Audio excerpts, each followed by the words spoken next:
Assalamualaikum warahmatullahi wabarakatuh. Tipu dibalas tipu. Ada seorang yogis ahli yoga mengajak seorang pendeta bersengkongkol akan memperdaya iman Abu Nawas. Setelah mereka mencapai kata sepakat, mereka berangkat menemui Abu Nawas di kediamannya. Ketika mereka datang, Abu Nawas sedang melakukan sholat duha. Setelah dipersilahkan masuk oleh istri Abu Nawas, mereka masuk dan menunggu sambil berbincang-bincang santai. Seusai sholat, Abu Nawas menyambut mereka. Abu Nawas dan para tamunya bercakap-cakap sejenak. Kami sebenarnya ingin mengajak engkau melakukan pengembaraan suci. Kalau engkau tidak keberatan, bergabunglah bersama kami, kata ahli yoga. Dengan senang hati. Lalu kapan rencananya? Tanya Abu Nawas polos. Besok pagi, kata pendeta.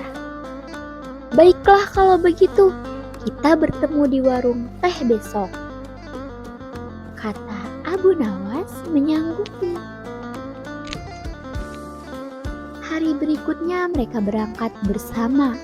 Abu Nawas mengenakan jubah seorang sufi. Ahli yoga dan pendeta memakai seragam keagamaan mereka masing-masing. Di tengah jalan, mereka mulai diserang rasa lapar. Karena mereka memang sengaja tidak membawa bekal.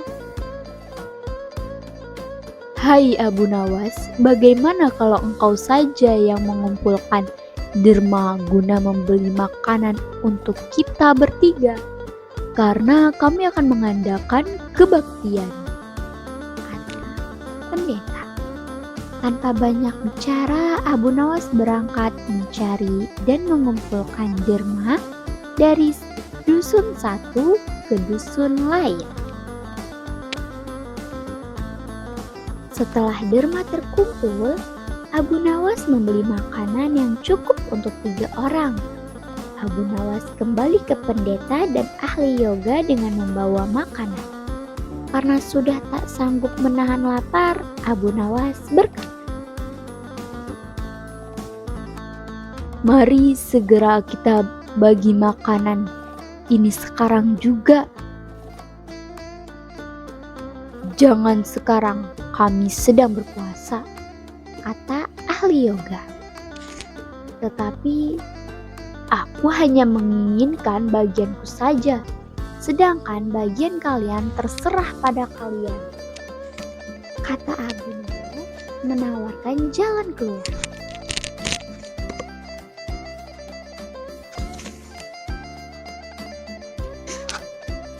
"Aku tidak setuju. Kita harus seirama dalam berbuat apapun," kata pendeta. "Betul, aku pun tidak setuju, karena waktu makananku besok pagi.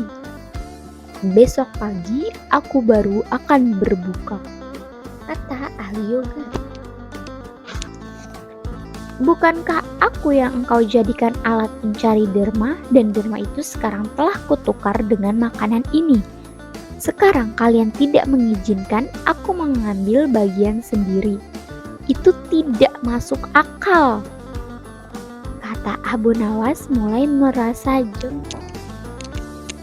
Namun, begitu pendeta dan ahli yoga tetap bersikeras tidak mengizinkan Abu Nawas mengambil bagian yang menjadi haknya. Abu Nawas penasaran. Ia mencoba sekali lagi meyakinkan kawan-kawannya agar mengizinkan ia memakan bagiannya. Tetapi mereka tetap saja menolak. Abu Nawas benar-benar merasa jengkel dan marah. Namun Abu Nawas tidak memperlihatkan sedikitpun kejengkelan dan kemarahannya.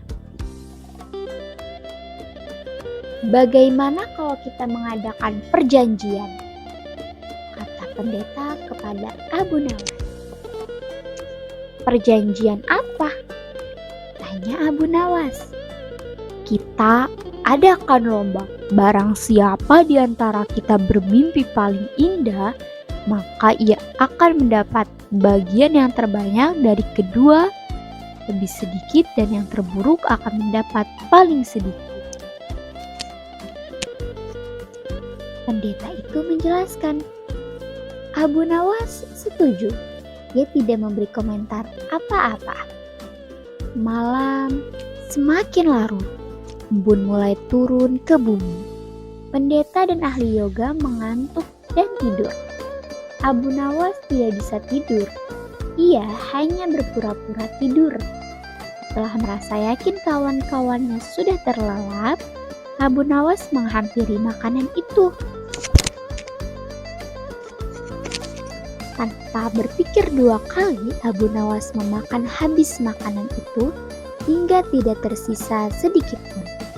Setelah merasa kekenyangan, Abu Nawas baru bisa tidur.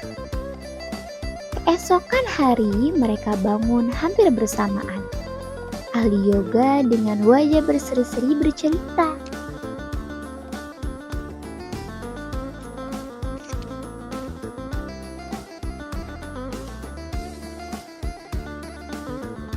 Tadi malam aku bermimpi memasuki sebuah taman yang mirip sekali dengan nirvana. Aku merasakan kenikmatan yang belum pernah kurasakan sebelumnya dalam hidup ini. Pendeta mengatakan bahwa mimpi ahli yoga benar-benar menakjubkan. Betul-betul luar biasa. Kemudian giliran pendeta menceritakan mimpinya. Aku seolah-olah menembus ruang dan waktu. Dan ternyata memang benar. Aku secara tidak sengaja berhasil menyusup ke masa silam di mana pendiri agamaku hidup. Aku bertemu dengan beliau dan yang lebih membahagiakan adalah aku diberkatinya. Ahli yoga juga memuji-muji kehebatan mimpi pendeta. Abu Nawas hanya diam. Dia bahkan tidak merasa tertarik sedikit pun. Karena Abu Nawas belum juga buka mulut, pendeta dan ahli yoga mulai tidak sabar untuk menanyakan mimpi Abu Nawas. Kalian tentu tahu Abu Daud alaihissalam. Beliau adalah seorang nabi yang ahli berpuasa. Tadi malam aku bermimpi berbincang-bincang dengan beliau. Beliau menanyakan apakah aku berpuasa atau tidak. Aku katakan aku berpuasa karena aku memang tidak makan sejak dini hari. Kemudian beliau menyuruhku segera berbuka karena hari sudah malam. Tentu saja aku tidak berani mengabaikan perintah beliau. Aku segera bangun dari tidur dan langsung menghabiskan makanan itu. Kata Abu Nawas tanpa merasa bersalah secuil pun. Sambil menahan rasa lapar dan menyayat-nyayat, pendeta dan ahli yoga saling berpandangan satu sama lain. Kejengkelan Abu Nawas terobati. Kini mereka sadar bahwa tidak ada gunanya coba-coba mempermainkan Abu Nawas. Pasti hanya akan mendapat celaka sendiri. Sekian dan terima kasih. Wassalamualaikum warahmatullahi